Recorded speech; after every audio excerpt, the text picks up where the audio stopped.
we have St.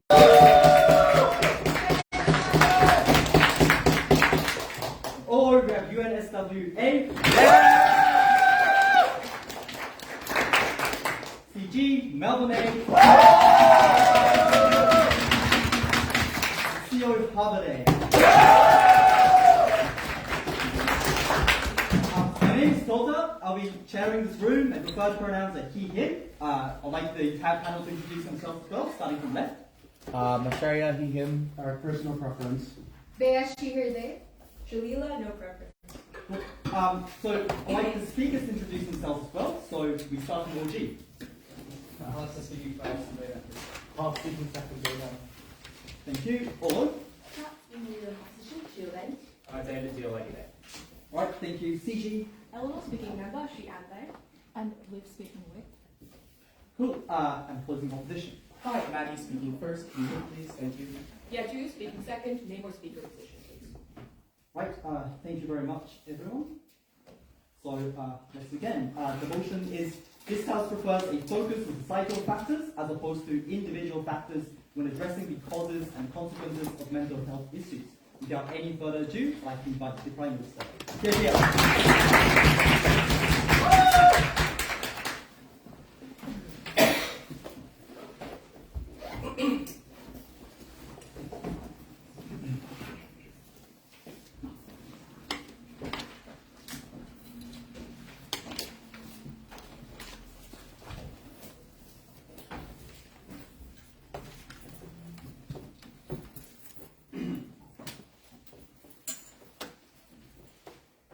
Why this is better for the self-perception of mentally ill people, but also by their treatment by society. Firstly, on the comparative. So I think social factors like things like identity, your gender, etc., wealth, location, and individual factors look more like things like the genetics, your brain chemistry, right, or things like your particular experiences and choices that you make in life, like whether you drink alcohol, what exercise you do, etc., right? Note on the comparative, on the nuance of this debate, it's not like reasonable for GovSci to stand behind a doctor never telling their patient that like doing loads of drugs could harm your mental health, right? That's not what this is about. There's always going to be a degree of both of these things, but this is about the emphasis of society. It's probably also especially therefore about not just the medical profession, but about broader society. So note that we tend to have simplistic narratives in mainstream society that affect things like government policy, like healthcare, and those tend to be focused on a particular angle. So what we see, what we oppose on the Gov side, is things like an angle where in school, by our parents, we have a very negative idea of mental health where it tends to focus on the individual, where it tends to say that your personal choices are to blame for certain things, where it tends to say that mental health is not something that can be attributed to broad problems in society, but is the problem of particular people and is treatable purely by like medication. But we also think that we don't want the emphasis in media. We want to focus on showing how mental health can be affected by people's social situation. How, for example, working a shitty job as a poor minority is probably going to be much more likely to make you depressed or anxious, etc. Those are the things that we don't have on the status quo, but we want to have to a greater degree. Why do we think that there will be a reasonably positive representation? Sure. Do you believe that someone who has gone through family abuse, even though they are rich, should be told that that is not the issue for their mental health problems? This seems like an unreasonable thing for us to defend, probably. Even if we do have to defend that, I think on the comparative, we're going to be talking about the most vulnerable people being benefited. Okay. Why do we think the narratives tend to be particularly negative on upside in terms of what the individual looks like? So this often looks like paternal judgment over individual choices or stigmatizing people about their mind.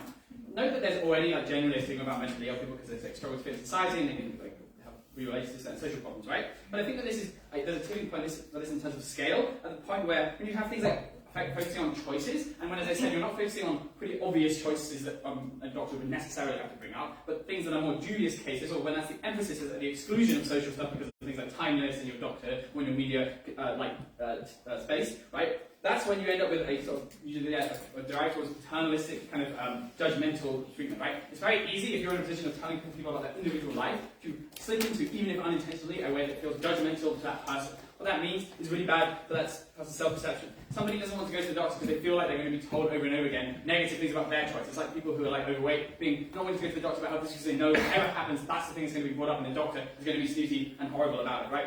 It means that you have a bad self-perception because of things like blaming yourself. People often internalize these narratives because, as I said, they're like developed through childhood. So if you have a mental illness, you're more likely to think this is something that's wrong with you, something that you can't you can't fix something that like intrinsically makes you different to the rest of society, rather than being a sociological thing, which could happen to most people in the right circumstances.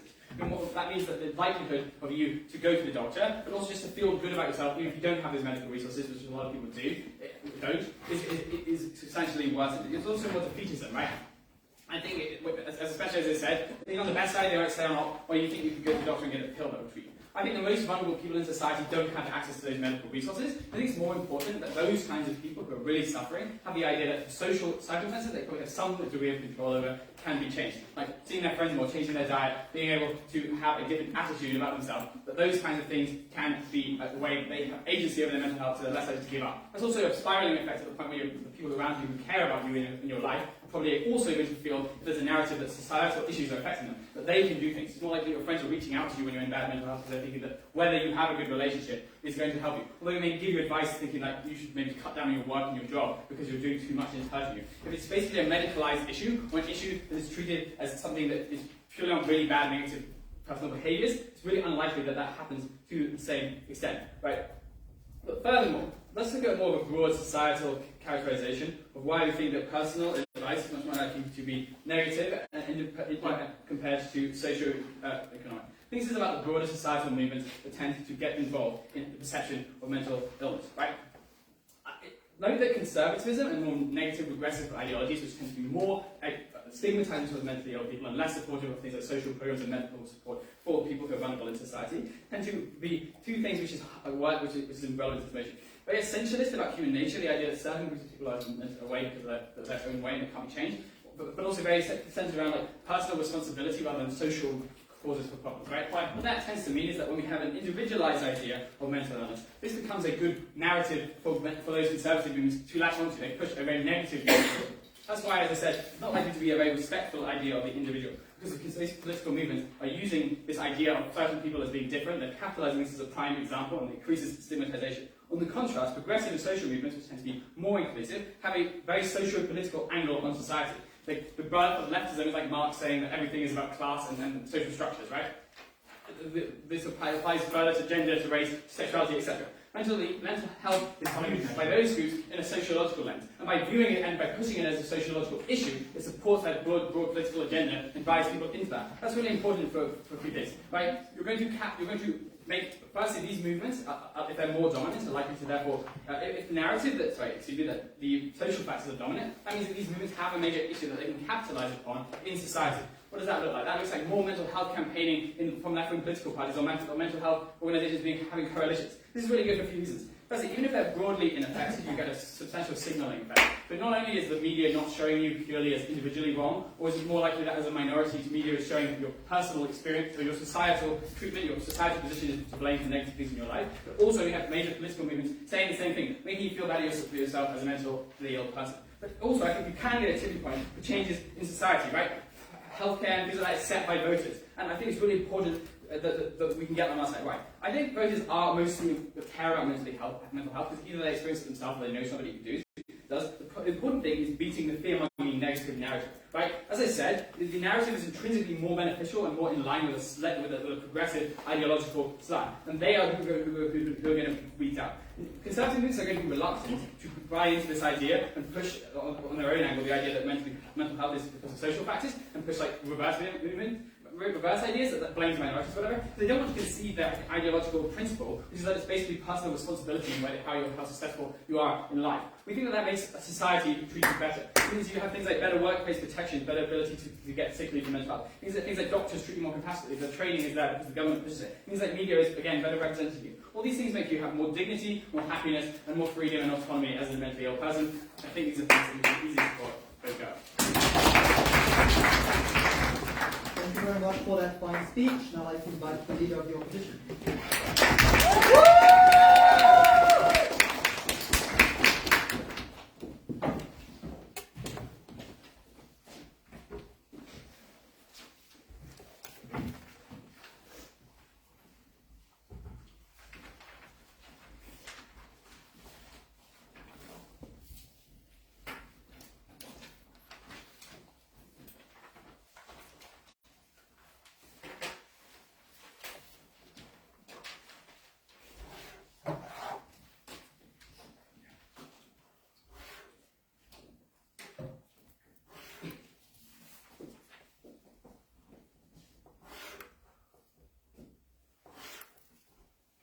The problem which plagues this government team is an assumption that the media is just going to tell this narrative well. To tell the story that socioeconomic factors affects one's mental health in a way which is sensitive, in a way which is kind, in a way which actually generates sympathy. Because the media's tendency towards simplification, the likelihood this looks like is to say, poor people are structurally likely to be more depressed. They are often, as a result, far more likely to do bad things like commit crimes, and that is the impact in space. This is why this is a particularly debilitating narrative. It is a narrative which generalizes people's experiences to a whole category of people, and that is what Morrison's policy implemented to help people who need the help the most. The first thing I'm going to do is wipe out this argument of self-perception and self-blame. They claim that you're far less likely to blame yourself and you're far more likely to look at other factors. But the thing is, whenever you go to a therapist, they don't ever blame you, right? They point to things which are outside of your control. Things like genetics, things like a personal history of abuse and neglect, things like that you experience things like bullying means you're structurally likely to have a thing like a mental illness. The second reason to believe this is true is because insofar as we blame them and the choices they make in life, and the lifestyle they have, the things they consume, people are far less likely to be receptive to treatments in mental health for the very reason that they feel a degree of shame because they feel they cannot actually move on from there. Which is why even in the categorization of self-blame is implausible. And thirdly, I think the converse is far more worse, right? Because if you tell them that, oh, the reason you're depressed is because you're poor, you obviously can't solve that. It is outside of your control. You can't just get more money. You can't just match yourself out of poverty. Neither is what makes them feel defeated. That's why you like the spiral. That's why that first argument dies already. But then the first argument that I'm going to make in this debate is just to explain why stigmatization is far more worse in their side of the world. The first thing to understand here is that the narrative is likely to be perpetuated through the media. And that narrative often draws correlations between not only the causes of mental illness, but also the consequences of it. And given the strong correlation between things like crime, the reason why the media structurally targets our people. The first of which is that because it is something which is well, one, it is like sensations and clickbait, and people like reading about it. But secondly, because it entrenches existing narratives about being tough on crime, and existing narratives about how do we deal with that in a way which is far more strong. And third note here is that other causes of things like a rise in mental illnesses and say the youth and things like that, it's far less easy to accept for the very reason that maybe because youth are more depressed these days. Is it because of social media? Is it because of alienation? Is it because of cost of living crisis? Not super sure, but this correlation is far more strong, which is why we're far more able to perpetuate this narrative in a way which is stronger and supported by evidence. What then happens here? The first of which is that the depiction is likely to be negative as opposed to one which draws sympathies, for the very reason that A, they're able to play upon existing stereotypes, B, because they're also able to do things like confirmation bias, which is to say, often the way people treat homeless people on the subway, this is to assume they are crazy, because that's the only way in which they end up in this situation, which is why it confirms the idea about these types of people in a way which is particularly pernicious. It looks like looking at African Americans and that they commit more crimes because they're violent and they're more likely to be things like bipolar. This is the narrative that happens. It is untrue. This is how they perpetuate the narrative, and that is what makes it far more worse. The third thing is that they're far more likely to extrapolate this bias in a way which applies to a whole group of people, which is saying, because of a socio-economic situation, because this area is likely to be poor, these people are more likely to be depressed and they're more likely to do things like commit crimes. This is different on the outside for a reason, because if you look at personal history and you look at the personal circumstances, A, it is primarily of the individual and what they experience. The second thing is that it therefore means that in the instance where a bad thing happens and a person has a mental illness, you do not draw the extrapolation to the entire group of people, you look at the individual and what happened to them personally which made them in a way like that. Which therefore means you do not have any of the negative side effects of just like applying one stereotype to a whole group of people. The third thing is that under us, it probably targets the structural reasons they care about better. For the very reason that at the point where you explain that people who are poor are more likely to be exposed to things like child abuse, you recognize this as something you have to solve and something you need more protection against to help these people. And also, it is likely to be something which generates more sympathy because people are far more scared of things like crime. All people recognize child abuse is bad, and you would not wish it upon your worst enemy in any way or form. Which therefore means under their side, things get significantly worse. What are the impacts of this? A few things. Firstly, under their side, you're far more animosity with people with mental illnesses because you focus on structural reasons which can be drawn into incorrect correlations about bad things which are likely to affect them, and because people are far more likely to feel targeted by things like crime as opposed to just a person who has a mental illness. Secondly, insofar as you use these groups of people as being somewhat likely to be more irrational, who are more likely to have mental illnesses, it is significantly bad because it therefore justifies more paternalistic policies which says this group of people should be checked up more to see whether they can be stable, whether they can participate in society, and they're far more likely to get things like sending people and early intervention methods to things like psychiatrists, a rehabilitation camps, or psychiatrists in ways to assault on their autonomy and dignity. CG. Sure. Do you think the biggest impact in this debate is the possibility of the media misrepresenting or simplifying this, or what your therapist says when you go and get treatment for your depression or your eating disorder? Well, here's the thing, right?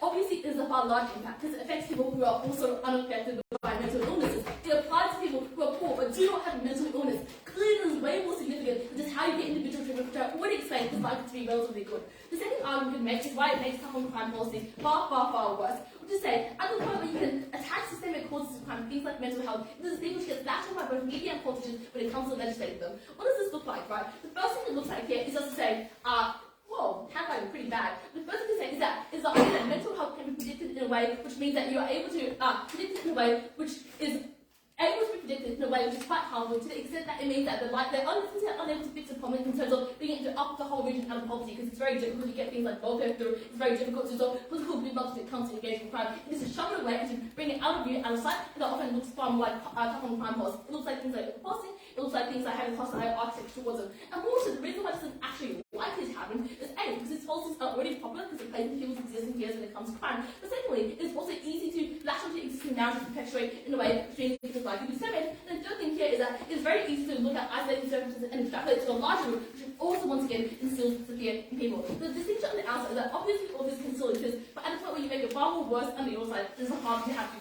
constrain. The second thing is that why does it not actually lead to rehabilitation policy? Why is it not likely to be sympathetic? This is firstly, once again, it costs a lot of money. But secondly, at the point we focus on structural reasons like, areas of poverty, getting ability to access welfare, it's something as if you can actually solve these problems, which is why people are less likely to do it. And the third thing here is that any policy when it comes to rehabilitation always has a short-run cost of increase in crime. You say you have laxer sentences, you have less policing, crime often goes up, which is why conservative pundits can latch into that to push forward the agenda in a way which is particularly harmful, which is why the violence people who are most likely affected by things like overpolicing get significantly worse, and there's a huge impact in this debate. The last thing I want to quickly prove is also why we get better and more research from the outside, which is established context that mental illnesses are very poorly understood. It's been heavily stigmatized. The discussion that they aren't an illness at all did not arise until the 70s because it's something we do not understand the most. The thing which is a barrier to actually solving these issues is often just that it is incredibly politicized, to feel that there are no sympathy for these individuals. People often do consider it irrational if they're crazy, but what we depoliticize it by talking about individuals' personal histories and their personal experiences, you're far more likely to get political capital and support to push this policy through in a way which actually gets outcomes in improving treatment for individuals in a way which is particularly productive.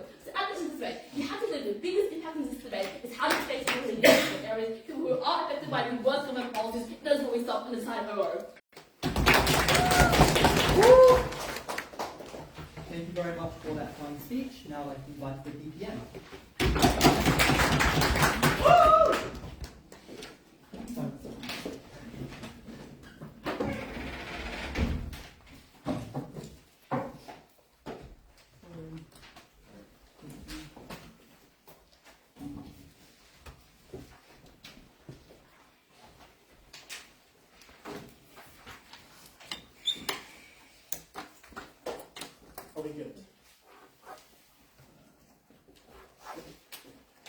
We'll start by speech in 3, 2, we'll do some extraneous responses and then talk about how this is better in terms of policy.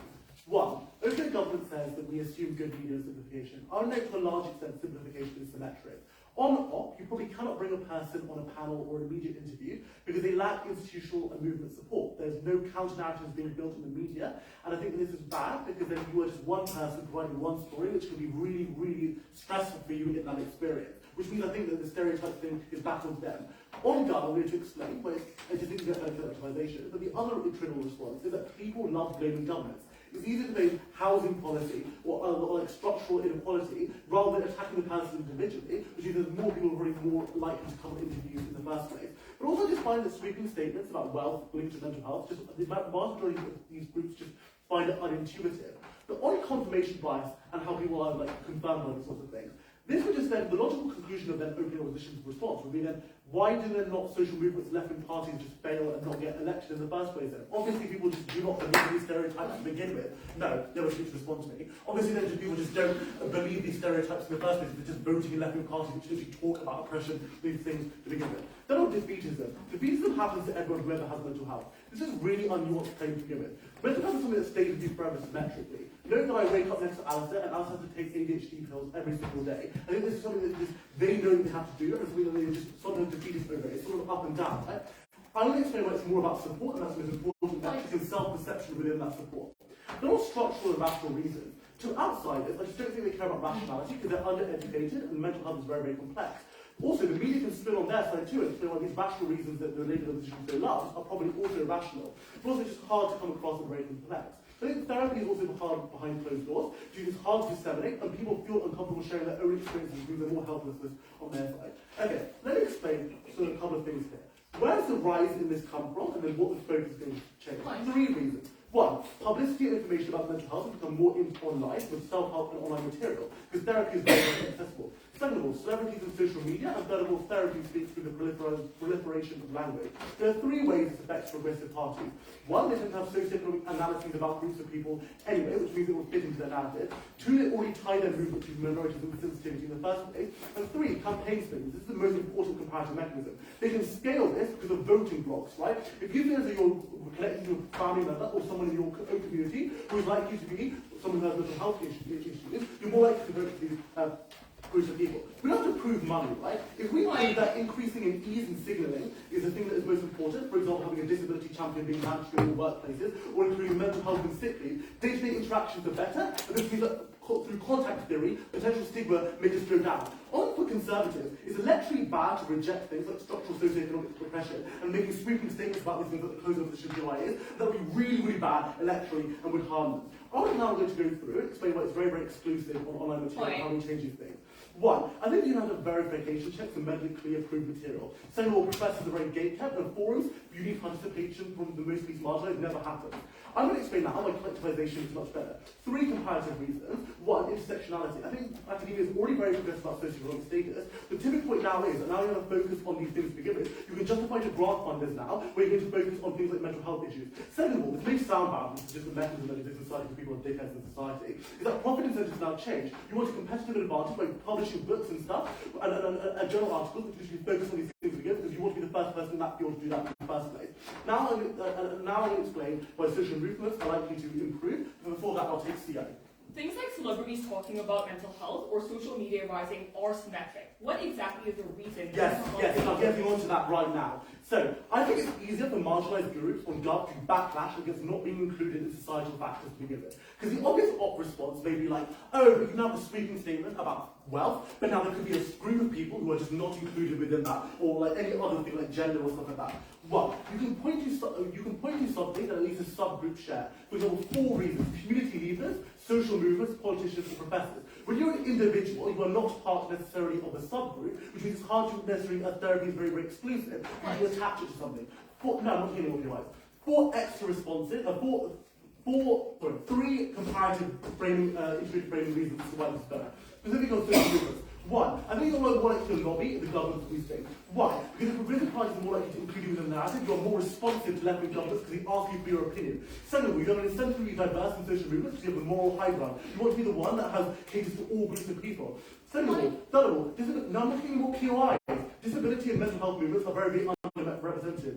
And I want to be really unique here about why they're different social movements. Unlike feminism and environmental movements, they're very, very complex and diverse. This will lead to one major factor. They like to be horizontal in their leadership structures rather than vertical. Why? Because you buy in from different groups of people, and mental health is very diverse. If you go vertically, you would get lots of splintering because there's lots of different groups. Therefore, you have an incentive to be horizontal and make sure everyone gets a good opinion in. This has 3 effects. 1, you have media interviews from groups of people, and you get like a signaling effect, you have attachment, like the disability movement, and you get more like sort of like an optical clout being accrued to that thing. B, forums and select committees. Governments invite you. Governments invite you to to hearings and ask for your opinion when they're shaping policy. And third of all, you're asked to influence policy and manifestos. Why? Because politicians may not have lived experiences and they're very, very complex, so they're afraid of getting it wrong and losing the next election because someone can literally spin something that they said in the wrong way and they just don't want that to happen. But B, even if that's not true, even if that's not true, you want to be performative, right, panel? You really want to prove that you're being like the good guys. You want to just, even if you don't care about these groups in particular, which are not just governments just fucking don't because they just like to game vote. You just want to be performative in your forums. Like, for example, you just want to have a forum and say, oh, we did a forum and we listened to you. So in a worst case, you get signaling effects through that way as well. I think this has several impacts in this case that I'm going to do way up here. 1, you have a check back against stigma, responding to the COPY, right? Because the celebrities are doing a bad thing, they're now going to get checked back because there's a big social movement which is likely to collectivise in the first place. And the reason why you want to collectivise and people will join is because it's very, very hard for you to opt into a movement when you have one experience, because the initial barrier to entry is information access, risk and personal history, right? Family and friends try to diagnose you, and you may see a doctor late. Social movements, therefore, is a comparative where you can influence, that initial barrier to entry into that movement, because they have more resources, because you have it collectivized on one social societal factor rather than individual factors. Better platform and better identity construction, which means these three factors mean that the barrier to entry goes down, which means you're able to check back against stigma, because you now have a self-defense mechanism, and therapy is very, very expensive, but also the media to villainize with you, but also the stigma effect is much larger, because social movements are more collectivized. This is a slam dunk opening government.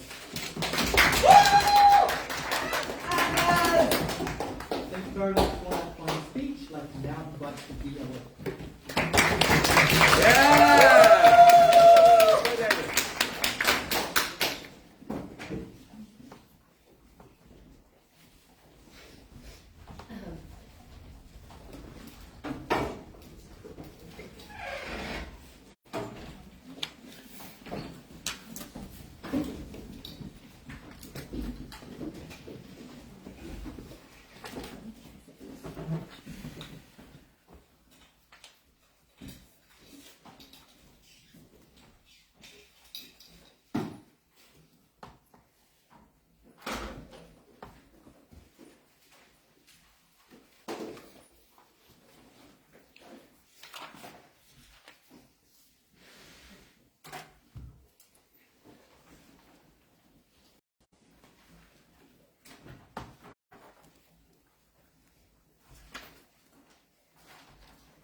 Let's firstly begin by framing where exactly this debate takes place. This debate is not likely to be predominantly about things like doctor conversations, or conversations about treatment, or even mental health campaigns regarding social movements. And that is because those conversations are usually seen as relatively sensitive and taboo, and even the social movements that they talk about on their side don't necessarily go into an extreme amount of detail around the causes and consequences of mental health issues when they hand out pamphlets. The average mental health pamphlet that you see usually has a number, says, are you feeling okay, provides some support networks, but does not go deeply into the specific kind of conversations about socioeconomic causes. Importantly, what we explain is for the average person on the street, when you hear about mental health and the focus on mental health, and where it might intersect with things like societal factors, is predominantly in the context that leader of opposition, my partner, suggests. Which is, for example, when you see a news story about a mass shooter with a troubled past, which is, for example, when you walk past homeless people in the subways of LA and believe that a lot of them are mentally ill when they come up to you, ask you for money, and rant in ways that you believe are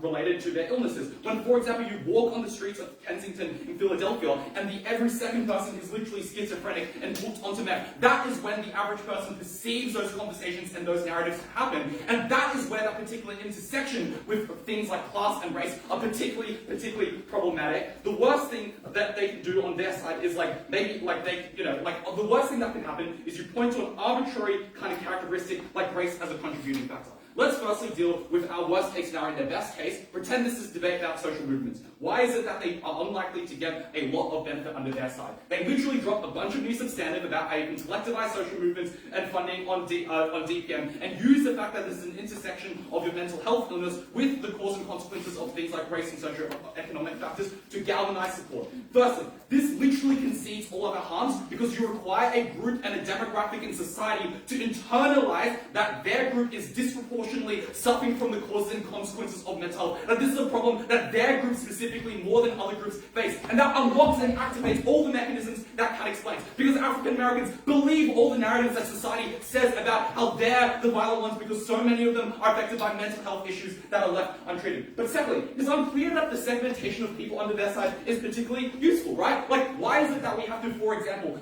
establish a low SES mental health society and then segment it away from the rest of the group? When people who are affected by things like depression across society can get things like political capital, can get things like funding from the rich people who suffer from depression. It's unclear why the most vulnerable benefit from forming their own group when they currently already get a lot of political capital from the people who are richer and are more affluent and suffer from these mental health illnesses. But thirdly, it is not particularly unique because there are other ways to coalesce. For example, you can have an Aboriginal health service that isn't necessarily focused and pigeonholed on things like mental health. But importantly, we can probably still just have mental health associations that are linked to a particular demographic on our side. They just don't have to concede that their race or their class is the cause and consequence of these kind of things. So importantly, that the context we engage in about how about socioeconomic factors leading to things like stigma is particularly important. And importantly, the focus on socioeconomic factors is not a form of information and is not a form of conversation that is used in a productive way. Firstly, because people link this intersection with existing stereotypes that they have. Secondly, because people have an irrational fear towards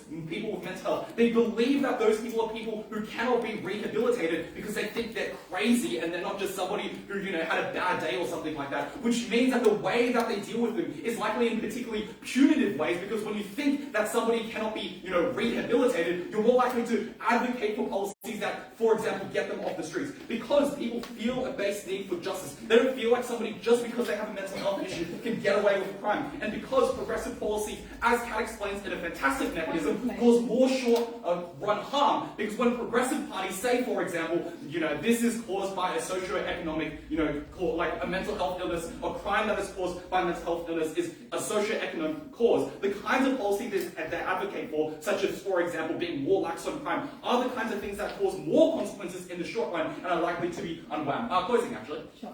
Do you think it is better for young women to internalise narratives that say media expectations are the reason that you have developed body dysmorphia, or should they instead believe that they are perhaps vain or petty or a little bit, overly focused on? All right, let's deal with the point on opening about self-perception, which is the idea that if you believe that the difference between believing there's something wrong with you or something is a lot more structural. The first thing to say is that it is unclear that these stigmas don't impact people in the same way. Let's take a primitive example. If somebody comes up to me and tells me that I'm weak, obviously I'm offended. However, if somebody comes up to me and says, you're weak because you're Asian, it's extremely unclear how I'm less affected by that. Like, it's extremely unclear what the delta is on their side. People still feel intrinsically tied to notions of race. People feel intrinsically tied to notions of class. It's unclear why just because you scapegoat to some arbitrary factor on their side, people feel so much better and people feel so much more likely to do things like go to the doctor. But importantly, you have to engage in weighing within this debate.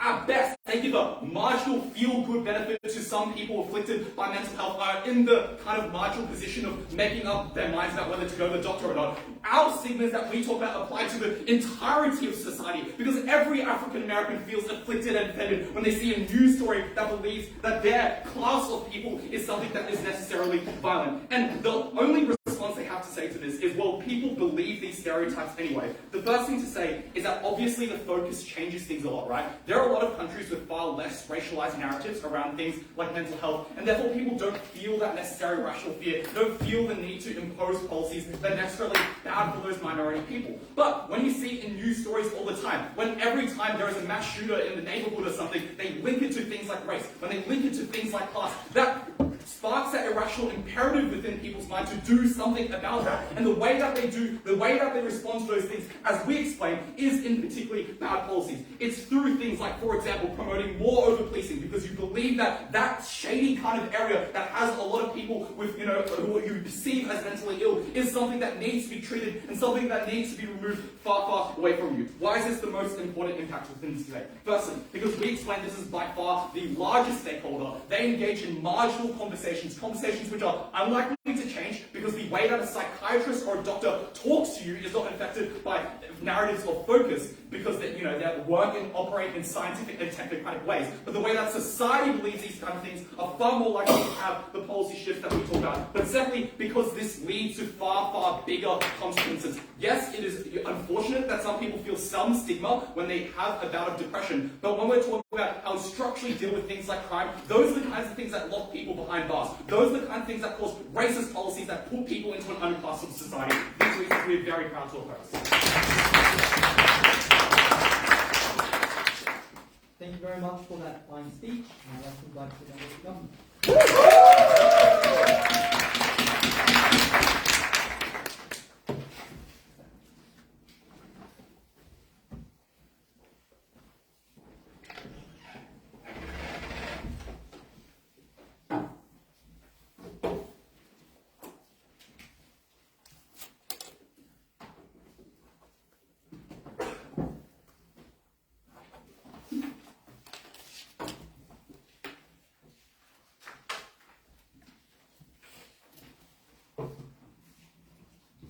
I think there's something that the opening half of this debate skates around somewhat. And that was that empirically, often people who were in positions of disadvantage in society did have higher levels of mental health issues because it was quite difficult to live in those positions. Because yes, there were actually higher levels of addiction often among certain groups in society. Yes, women were often more prone to eating disorders. Yes, men who experienced high levels of toxic masculinity often committed suicide very often.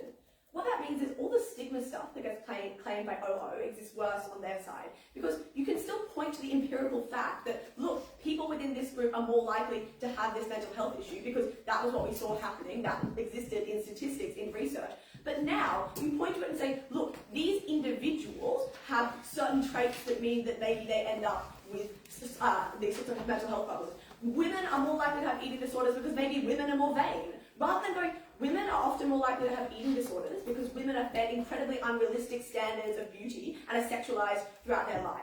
That was the comparative we were looking at here. Because obviously, empirically, you still have the difference that occurs. Obviously, these are still factors that influence people's mental health. It was whether you attributed it to the individual experiences and you said people within this group have had whatever individual factors that cause this. Or whether you said it is the fact that you are part of this group that has caused this to happen to you. It is this overall structural factor that causes it. Two extensions in this speech. Firstly, on why this the comparative actually allows you to treat and validate people much better, something that OO doesn't really engage in their push to prove that this is bad, that the comparative is bad. Secondly, on why this actually lessens stigma and allows you to have better activism overall. Firstly, then, on why this gets you better treatment. What OG tells you is essentially that, like, the personal focus is bad, but what I'm going to show you is why this treatment necessarily gets better. The first thing to say here is that societal factors often are at the fundament of people's mental health issues. That was like things like the way that you were treated your whole life was determined by, different identity factors. For instance, whether or not people have, supported me in debating often comes down to my gender identity. Secondly, the experiences that you had were often informed by that, and that very much often determined how how your mental health went. Thirdly, your self-perception was informed by that. I'm going to use CO's example here, where they give you domestic abuse of a rich person. Yes, obviously, very often domestic abuse comes from structural factors around sexism in society and structural factors that occur within the ways that those relationship dynamics play out. That demonstrates to you that experience can often be very much informed by the way in which you're treated in society. Okay then, we think we get better treatment in two levels. The first level is the way that you are treated by professionals and the way that you have access to that. The first thing to say here is that when OO tells you that, but like a focus on societal factors means that you're going to feel like you can't ever overcome this, we think that's incredibly validating. Because the thing was, when you went to a doctor and they told you, you can get over this by doing XYZ thing, when you were not able to feel better about it, you then felt really bad. The truth was that I was always going to face some form of sexism as a woman. That was never going to be overcome. And I was always going to feel pretty shit about that. Especially if someone told me that I should stop feeling shit because it was actually on me. I was going to feel better about that, in fact, when someone acknowledged, yes, people are treating you badly. Now let's find a way through this. Or now let's find a solution to this that unpacks the way in which you're being treated, rather than telling you that you can overcome the personal response that you have to it. Because what this did was that it acknowledged that some things were out of your control. And at the point at which people had mental health issues, often what they were seeking for was control. It was taunting to them, it was awful to them to tell them that, maybe you can control this, rather than showing them and admitting to them that, yes, some things are shit. Now, let's find something that you can hope for that is outside of that, something that you can push for. That was why we thought psychologists were much more likely to treat you in better ways. That was things like not saying when you had an eating disorder to do things like eat, but actually unpacking the sorts of expectations that you had from media perceptions. But then lastly, on this, we thought that governments are often more incentivized to put things like funding in when you view this as a bigger societal issue. What that looked like was like in COVID. Often in many countries, more money was put towards mental health because we did not say, people are bored and lonely because they're at home. We said, COVID is something that is making people structurally unable to access good mental health. Let's put something into this because it is not individuals' fault. It is something that the government actively can do something about, whereas individuals cannot do anything about it. You shifted the burden to someone who could actually change this. Second level of analysis at this point is why we allow individuals to better attain support. The first reason for this was because you were, by attributing this to a social cause, you allowed people to find a community. Because when you told me that perhaps my mental health issues came from the fact that I was, say, queer, I was more likely to go out and find people who had similar experiences through this. The comparative here is you tell me that it's it's because of the way that I'm wired, it's because of my genetics, it's because of what I feel, it's much harder for me to find someone I connect to on that level, and therefore it's harder for me to find someone who I can talk to about my experiences and connect to. Because now you say you should look for someone who feels the same way as you, and that's much more difficult. By comparison, when I'm able to go towards people who have been from a similar group, I'm much more likely to find the support and the community that's going to help me. But then the next reason was because you were able to get more support from people who were like you, even if they weren't part of that identity group or whatever. That was because often mental health being personal was very alienating to people. When I met a friend who was, say, incredibly depressed, I was often not sure what to do about that, because I was told it was personal. It was not something I could understand, because it was based on individual factors. That meant that I didn't actually know how to, say, support that person. I didn't know what was going to be good for them. I didn't know what they needed. By comparison, when you say it's a societal experience, you're given a way to help. Maybe I know that someone doesn't like to be called a particular word because it draws back to certain traumas in their past, because that's connected to their identity as, whatever gender. That was the point at which you were much more enabled to help, yes. It's hard for an individual doctor to solve societal issues, but media outlets can document public policies with incentives to great. I'll deal with that right now. But also, I think that we're not putting the burden on doctors to solve societal issues. Sometimes I just wanted someone to tell me that it was shit to be a woman in debating. That just made me feel way fucking better. Alright, let's deal with why there's less than stigma then. What Oro tells you, I'm going to engage realistically, you and Oro, and get up there over OG.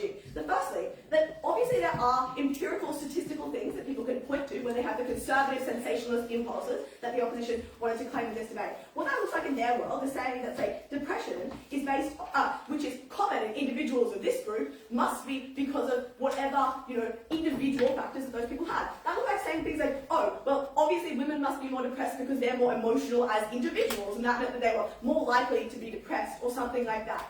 That was the point at which you could not focus on the fact that it was actually a societal factor. You don't get an in to social movements to defend that. Because by comparison, even if you believe their best case scenario here where conservative groups can come out and be like, oh, look, this group is worse, has worse mental health. Now these social movements have been given the political capital by saying that this is a part of a societal problem, to say, yes, because these structural reasons that we are acknowledging are the problem allows them to re-co-opt that messaging, and therefore to lessen the stigma, because we are attributing it instead to societal issue we are so proud to propose. Thank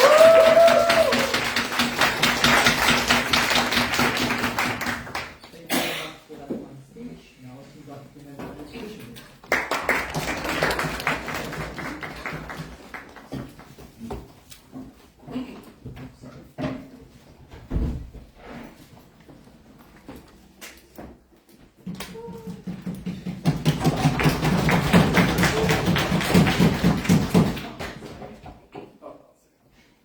Good.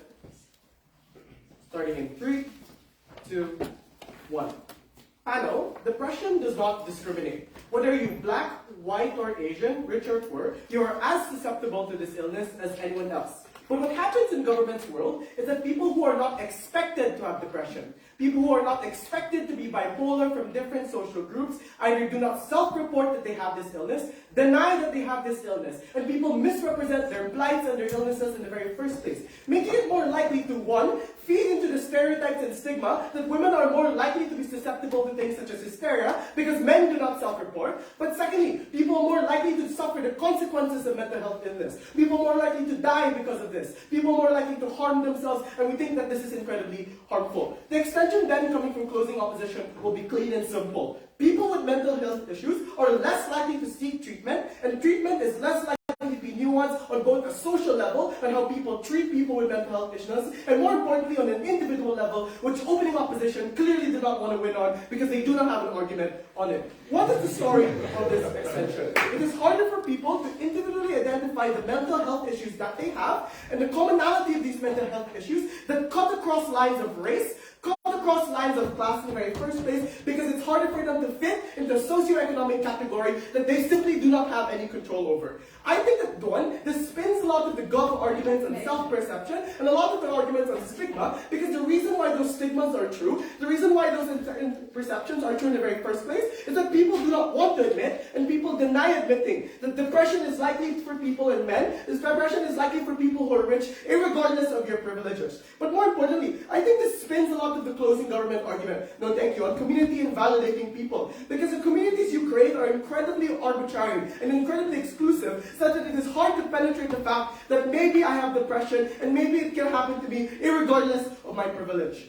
And we also beat opening opposition's best case on things like internalization and social consequences. What then are the levels of this extension? 1, why are people less likely to seek treatment? Secondly, why are communities are more likely to deny you the seeking of treatment? And thirdly, why is therapeutic aid and why is aiding something significantly better, both on an individual therapist level and a societal level on how we treat the mental health and how we treat people from different socioeconomic backgrounds? Firstly, why are people less likely to seek treatment individually? Opening opposition is correct that some of these conversations happen in private, but the difficulty here is that it is people first admitting that they have mental health issues for them to be able to seek it in the first place. Why are they less likely to admit it? 1, people self-diagnose first, and they often do that by finding similarities on the general conception of mental health. For example, I'm more likely to seek treatment about depression when I understand that people who generally have depression generally have found things such as family abuse, assault, or even things like trauma, things that are generally universal and common issues that anyone can relate to, regardless of your socioeconomic background. But secondly, you seek confirmation from those proximate to you, either passively by seeing it with those around you. But the problem is if everyone expects only women to have things such as eating disorders, men will never talk about it. If people only expect men to have depression because of that toxic masculinity, women, other racial minorities will never talk about it in the very first place.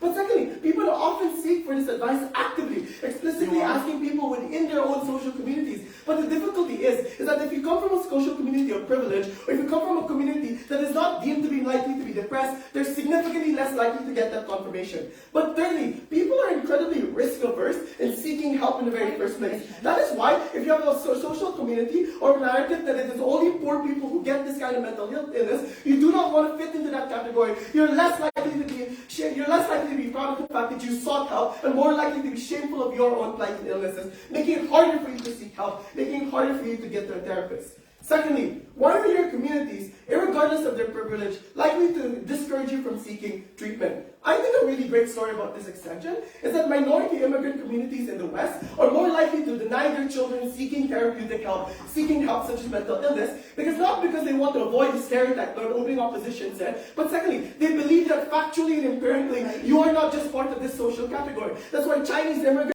are more likely to face depression, more likely to do it, but they do not self-report these kinds of things because they do not want to fit into the social category of other things and stigmas in the very first place. Why is this the case? A, we think a lot of these communities are self-destructively optimistic and are treating people who are afflicted. But B, they cannot control the socioeconomic factors and often do not want to be muddled in with other factors in the very first place. And the impact of this is quite simple. Your community and you yourself denies the need for help, but secondly, more importantly, the positive case on our side is that people in general, regardless of your background, are more likely to be sensitive to mental health issues because they're unsure of your personal history, because they're unsure of the degree of harm, and because they understand that this is a commonality issue that everyone must understand in the very first place. That's why we're more likely to get a positive perception about mental health and different socioeconomic groups, because we understand that we can all suffer the same life, but secondly, more importantly, you are more likely to seek help, and that is incredibly important. Before I move on, sure, opening. Yeah, even if you self-diagnose, which is the metric like it's on the DPM, you're still likely access an increase in literature. You can see that this increases tailored dialogue with social movements. No, I don't think that's simply true. I think what happens with the self-diagnosis, which you misunderstand, is that people are less likely to be willing to self-report because they do not fit the social categories and expectations that exist on your side. Why is this then, the social and individual treatment, significantly better? One, this spins a lot of the arguments coming from closing government on treatment and validation. I think it is very disingenuous for a government bench to say that doctors will make you feel bad about your personal decisions. I think A, they have a good incentive to ensure that you're coping well because it's their job and because that's how they perceive their success. But B, they're more likely to be able to give nuanced treatment as to how your personal history with family abuse affected your mental state, as to how things such as your personal history with drugs affected things such as how you got depression in the very first place. But thirdly, and most importantly, you're more likely to be validated because you're not just a statistic, you're not just an anomaly, you're a person with a complete history and narrative that is completely unique into your first place. You're not just another person with depression, you're a person with a specific illness and a specific harm that you're trying to cure. That is how we are, one, more likely to gain positive support for people with mental health issues. But two, we are not only less likely to generalize on your side, but more likely to find a commonality between social groups, between socioeconomic backgrounds, making it easier for us to treat this. I think this beats government bench because it spins a lot of the arguments that opening opposition refuse to engage on. For example, things like self-treatment and self-perception. But more importantly, I think this beats opening opposition because I think this is a larger impact than discussions on the media and stereotypes, which, by the way, exist either way. But secondly, a lot of these preconceived biases and negative connotations still exist. There's no argument as to why this is the margin that triggers everything. We argue how we help people. We get them to seek treatment. We ensure that they do not inflict harm upon themselves and suffer the consequences of mental health issues, because this is where we validate their experiences. For all these reasons and more, the motion falls. Thank you. Thank you very much for that speech. I'd like to invite you to with.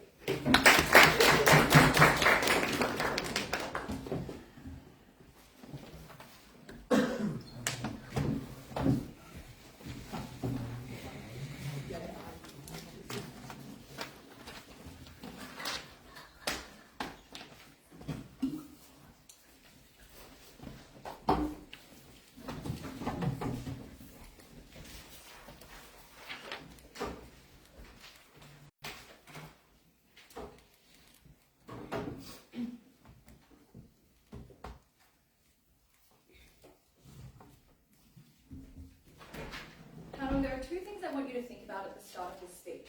Firstly, just how uncharitable every bit of framing that comes from opposition bench is. That media narratives are going to be so simplistic that they say, like, black people suffer more depression and that's why they're more criminal, which is like barely an extension on, oh, black people are innately more criminal. Or the media narratives are so simplistic that you're going to think, well, I'm a woman and men get depressed more. It's definitely not depression. I definitely shouldn't go to the doctor. I think that's ridiculous. I think that closing government takes this debate. Firstly, on OO, on their framing, they say that this debate is, like, most importantly happens in the media and things like that because of the number of people who are affected by media narratives.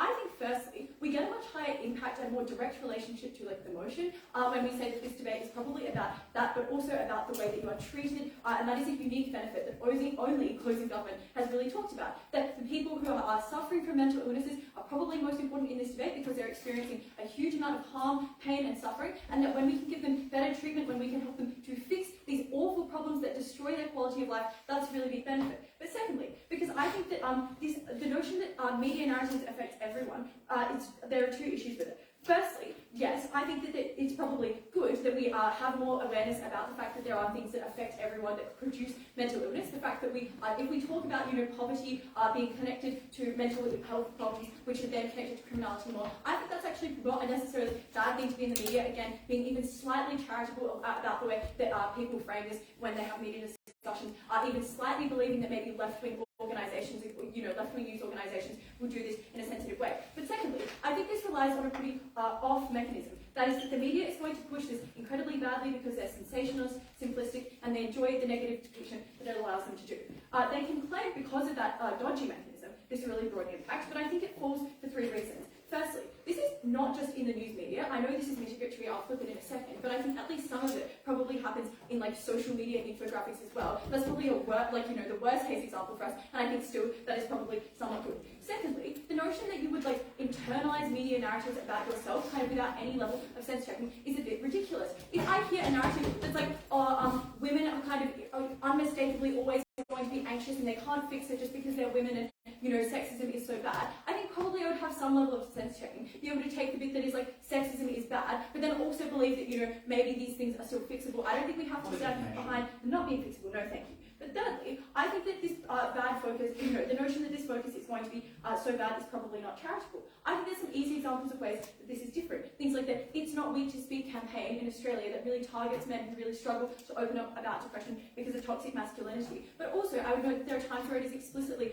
profitable and in the interests of even conservative organisations to talk about mental health in a structural way. Like talking about how evil COVID lockdowns were so bad for people's mental health. I think that we get broad levels of support for that. I'll take a POI from opening. If our stereotypes were symmetric, why do conservatives spend so much time spanning these narratives to gain traction for tough and crime policies? Firstly, I don't think that they necessarily do span these narratives so much. I think they often just go for the more lower common denominator, like racism, when they want to talk about have pretty poor conceptions of criminality anyway, and probably this doesn't change them significantly. But next on this push that is quite bad for us to focus on these narratives because they are not very changeable, I think that Eleanor gives you two really good mechanisms for this. Firstly, that being opened up and having access to a community of people, no thank you, who share this experience and these problems and possibly also have mental health issues because of them is in and of itself a benefit. That is, even if you can't fix it, still being in the company of women is incredibly important and can help you to talk about these things, which I think actually can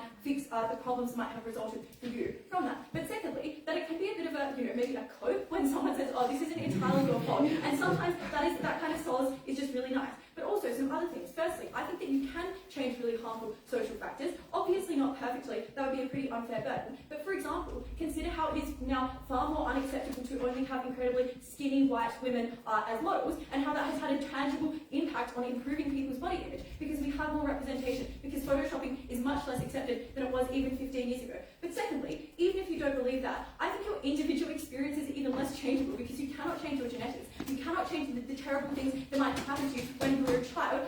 It is much better. But then we give them a POI, they offer a POI and they say, well, doctors can't solve this. I'm going to talk about treatment more in a second, but I think that all of the responses I've given are already responses. But then lastly, we offer them the opportunity to talk about treatment when we give them a POI, and they simply cannot engage because they're so desperate, no thank you, to push their framing of this debate. I think that, though, accepting that this stigma is likely to persist, it is probably better for you to be able to talk about, to be given a reasonable and accurate description of how your life is affected by a doctor. But now I'm closing. Firstly, again, I think uncharitability has been a big problem for that, because they say, oh, well, now that on our side you don't fit into the stereotypes of who is affected by this condition, so you simply don't seek help. Firstly, this is a focus on it rather than, no thank you, this is a focus on it rather than like an exclusive, overwhelming, exhaustive narrative. So you can still obviously say, yeah, some women get depressed as well, the patriarchy isn't good for anyone. You can still say, yes, men have eating disorders and things like that, but you can still focus on the fact that some people are predominantly affected. But the second thing is that obviously this is likely to be a little bit more nuanced than what they're saying. I think we can, okay, so then they say that you might opt out of treatment. This is where I think we flip the OO point of the taboo of talking about social structures or talking about mental health. I think it's far more taboo to talk about your individual experience. And so you're far more likely to opt out of mental health issues if you have to engage with mental health treatment, if you have to engage with something that is incredibly taboo, is incredibly hard to talk about. But then they say, okay, but what if you don't want to fit into this group because you think that like only poor people are depressed or something?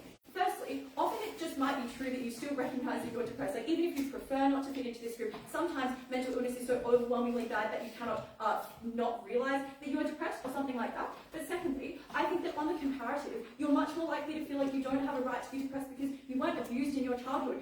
You had a relatively normal middle-class upbringing. There was nothing particularly wrong with you. Why do you still feel so sad? Why can't you get out of bed? But then they say, okay, well your community might tell you you shouldn't go and get treatment. Again, I think the stuff I've told you already engages with it. But also, that's something we should talk about. Like that is a social factor that causes mental illness and we should engage with. At the end of the day, I think that they at best get a harm to your self-perception because you feel like you have a problem that your group isn't meant to have. And our best case is that we get to be treated. But now on OG, we are able to unlock the benefits of their points about getting better happiness because we directly tell you that the treatment that you receive is better because you're much more likely also to get things like support from your friends because those mechanistic gaps. Secondly, because we say that you are able to specifically target and discuss treatment realistically, and that people are able to support you much better than if they kind of feel like they have to talk about your worst traumas ever. But lastly, because we prove that stigma is much worse when it's attributed to individuals than social situations. So proud to propose. I'd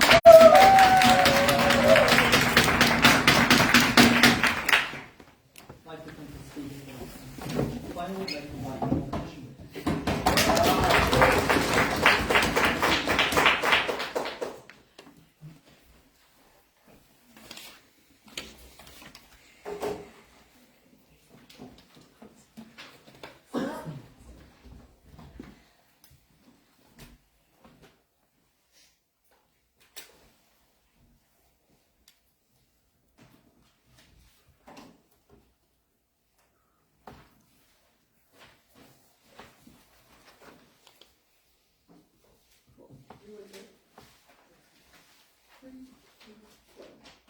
Depression, schizophrenia, and being bipolar strikes on anyone and everyone. Maybe it is true that some people in some groups are more likely to get it. Maybe it is statistically true.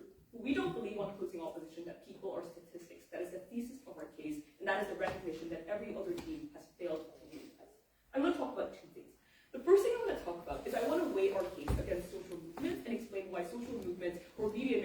not necessarily the most important thing in the round. I first want to weigh against opening government. Opening government's main claim is that social movements are likely to crop up as a result of this, and therefore media is more likely to gain traction, etc., etc. The first thing I want to note here is I agree with a lot of the opening government characterization that says voters care about mental health writ large in general, that there's more celebrities talking about these kinds of things in general. The problem then is opening government has to tell us what exactly is the margin. In fact, we would argue that all of the reasons that they talk about are symmetric for three reasons.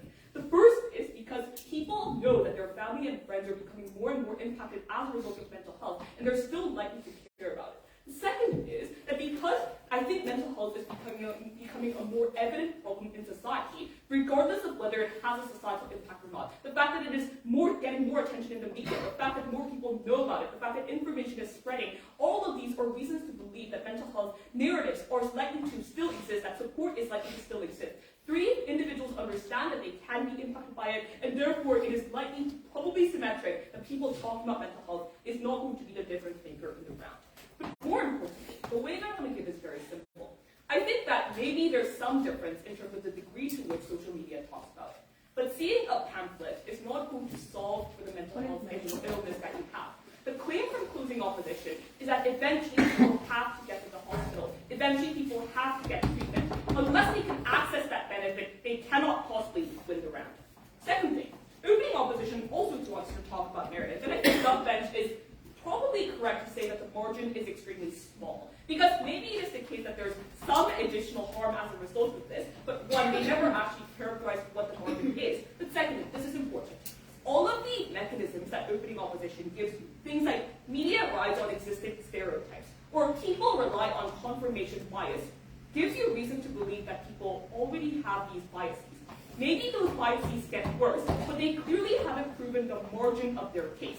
On the other hand, the margin of the change in individual lives is extremely, extremely clear. It is a question of whether people go to the hospital or not. It is a question of whether people live or die. It is a question of whether communities reach out to you or not. That is a much larger impact in comparison to opening opposition.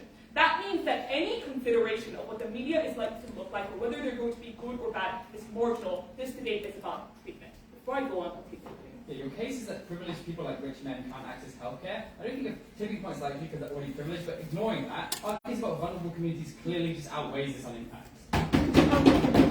I don't think our case is privileged people can't access mental health. Our case is, in the vast majority of instances, people do not believe that they have the issue because of the fact that people don't think that they are the anomaly. I want to talk about what exactly happens to treatment. First, I want to talk about our extension and why the responses coming from closing government are feeble at best. Closing government's main response is to say that, but people won't just be naive about this narrative, and therefore this is not the tipping point for why people don't go to the hospital.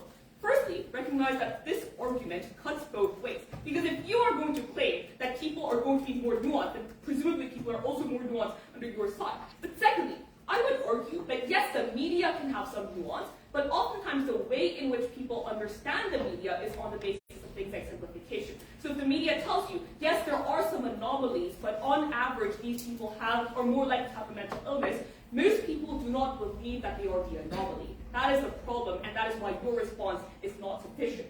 Thirdly, closing government says that, but some people might still recognize they have a mental illness. First of all, notice how mitigatory this is. Yes, maybe some people will, but our claim is that the vast majority of individuals are going to be impacted as a result of this. The final thing closing government says is that, but people aren't plagued by things like trauma or things like family abuse, and therefore these individuals won't think that they have to go to the hospital. The issue is, under our side of the house, we can claim that there is a vast array of individual factors that impact your life, such that you can decide whether you belong in that category or not. That depression can strike anyone.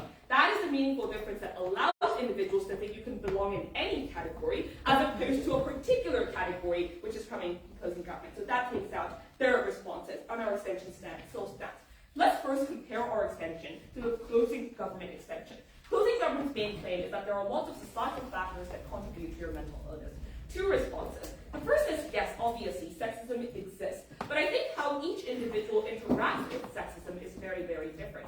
I may choose to believe in it a lot more. I may choose to believe in it a lot less.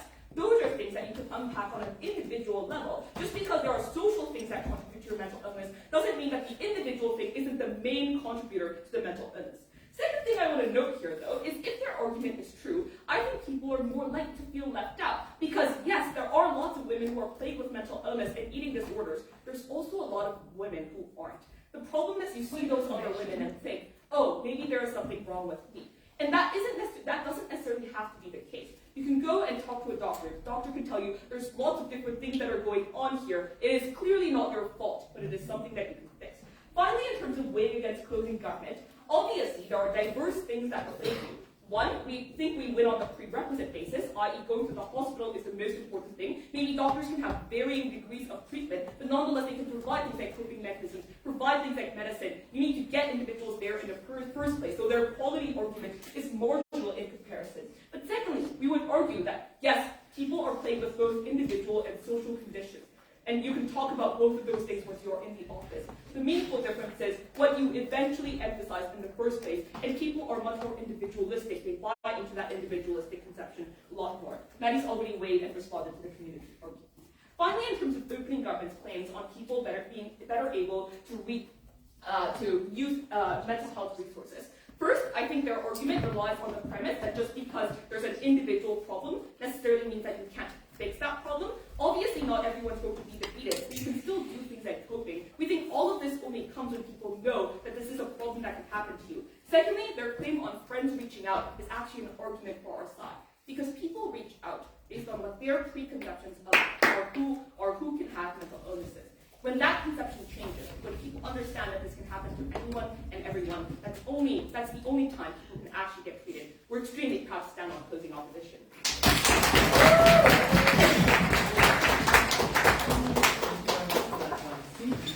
Thank everyone in the debate for an excellent Jack, for the audience, please move out of the room.